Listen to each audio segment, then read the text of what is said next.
Hey everybody, it's Max J. Miller, co-author with Robert Hollis of the upcoming How Is That Working?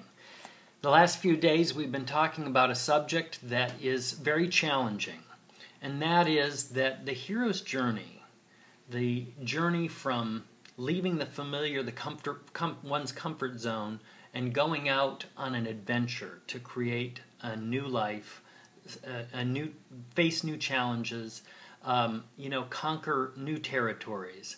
That journey necessitates an inner transformation of one's identity. That is to say, the person, the hero himself, has to go through quite a transformation. And the biggest challenge is in even believing that that's possible. Most of us go through life thinking that the way we are is fixed. It's rigid. It is, I am the way I am, and that fundamentally isn't going to change. And you hear this from people quite often in life. You can't teach an old dog new tricks, and the leopard doesn't change his spots. There's a lot in our culture that tries to get us to believe that we don't fundamentally transform or develop as human beings once we're kind of in place as an adult. I even hear social scientists saying the personality is defined by the age of 5. Well, our great vast literature of hero stories says otherwise. And one of the great quotes of transformation that I quote very often comes from, it's attributed to Will Rogers. We're not really sure who actually said this. It seems as though perhaps it predates Will Rogers. But he did say this: "It ain't what you don't know that gets you in trouble, but what you know that just ain't so." And we often commonly call these ideas, these things we know that just ain't so, blind spots. That is, the way we see the world just isn't that way, but because we see it that way, it's sort of a repeating phenomenon, and we get stuck in it, and we call it a blind spot, or, where we have the blinders on. And we get that way about ourselves. We can't see that there's any other way of being for us than that way which we've always been, or always known ourselves to be.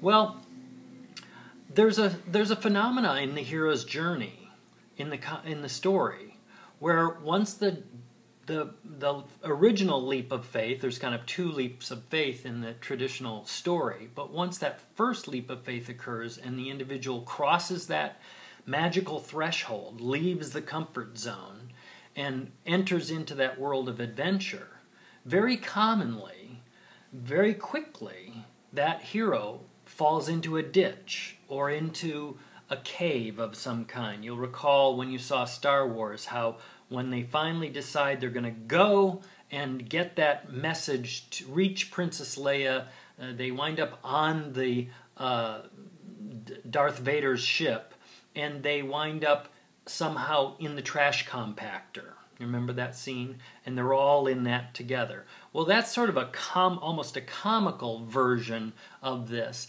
But in any great hero story, you see the same thing. There's a place that's just sort of a dark spot where the hero gets to pretty early in the journey, where they can't escape, where there doesn't seem to be any hope.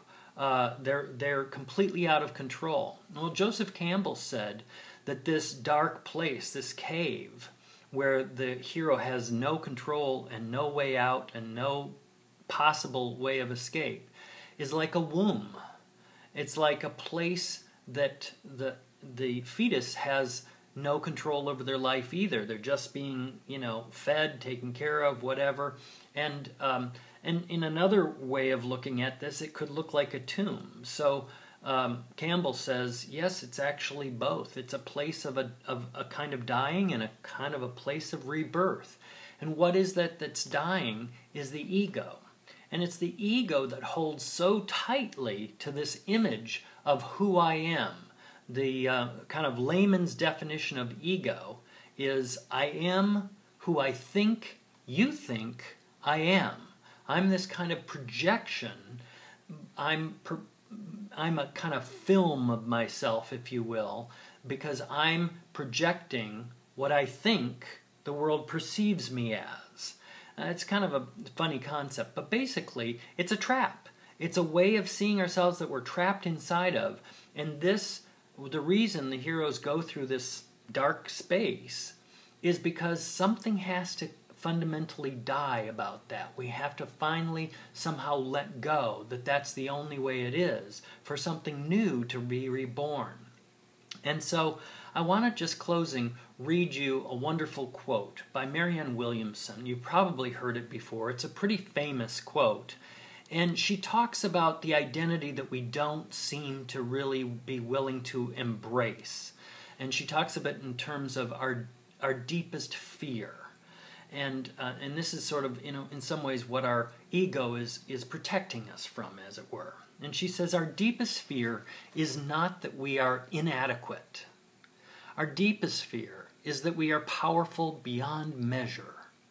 It's our light, not our darkness, that most frightens us.